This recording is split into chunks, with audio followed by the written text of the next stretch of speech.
Well, you know what it's like. You wake up in the morning, your phone's absolutely exploding with messages because your dealer has found you something out there in the wild that he thinks that you must have in your collection.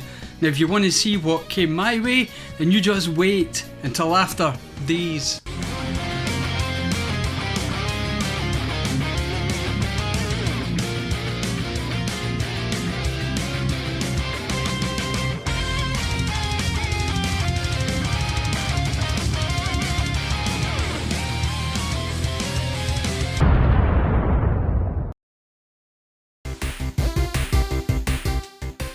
Now before I get to the actual item that I did pick up today, I thought I'd give you a quick look at what was in store and let's play a little game. So why don't you try and guess from this footage here which item it was that I picked up today.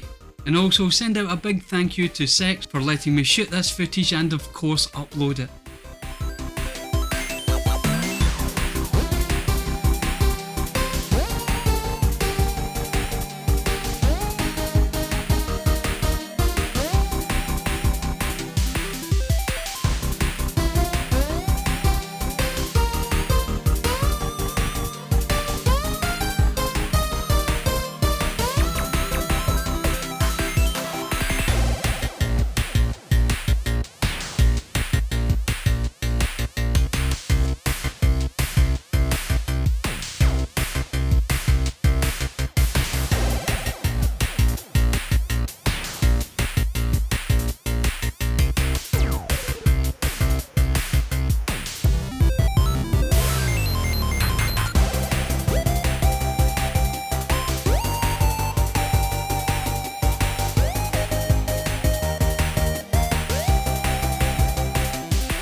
The Mad Catz arcade stick. That's right, your favourite Sony pony picked up an Xbox 360 peripheral.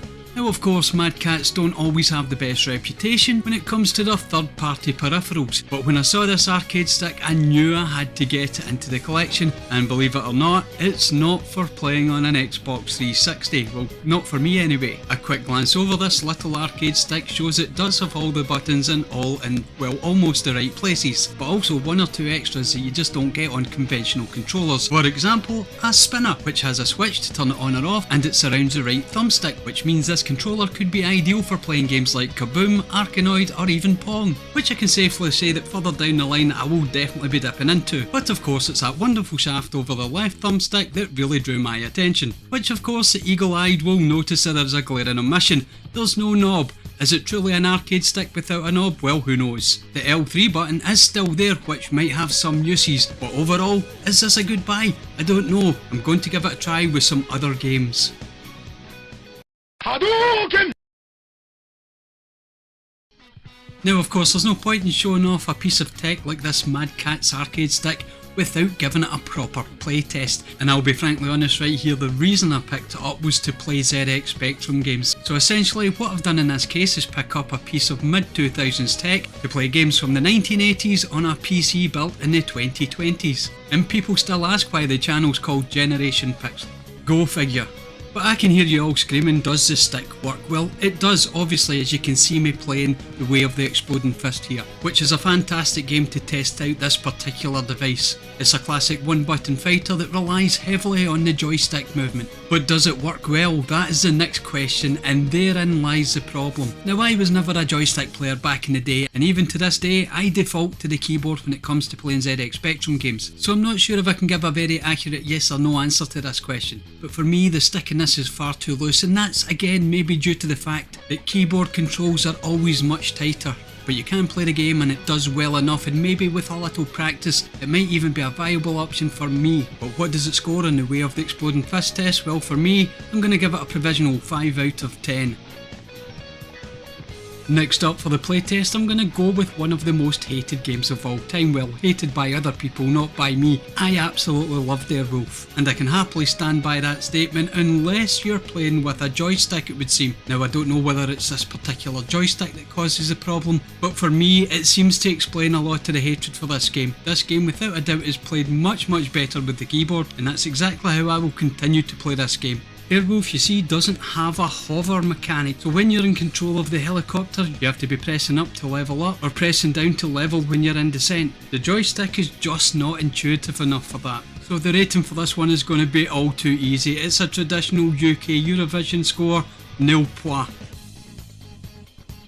Next up we have Operation Wolf, which is obviously a light gun game, but when it was ported to the home microcomputers and of course other consoles, it became obvious that a joystick was probably the preferred way to play this without having an actual light gun to do the aiming. So how does Operation Wolf fare? Well, okay, it's not too bad. I had the same sort of issues that I did have with the Way of the Exploding Fist, that being the joystick on this particular controller is a little bit on the loose side. Again, as with the other games, I didn't use a joystick back in the day, so in all honesty I can't make a proper qualified review on this. The Spectrum emulator Fuse, the one that I'm using for this particular video, can also of course use a traditional 360 pad, so I will give it a try with the thumbsticks just to have some sort of comparison when it comes to the gameplay with this particular stick. But the purpose of this video is to look at the Mad Catz arcade stick, so to give this particular device a rating on Operation Wolf, well, I'm going to give it just slightly higher than Way of the Exploding Fist and score it 6 out of 10.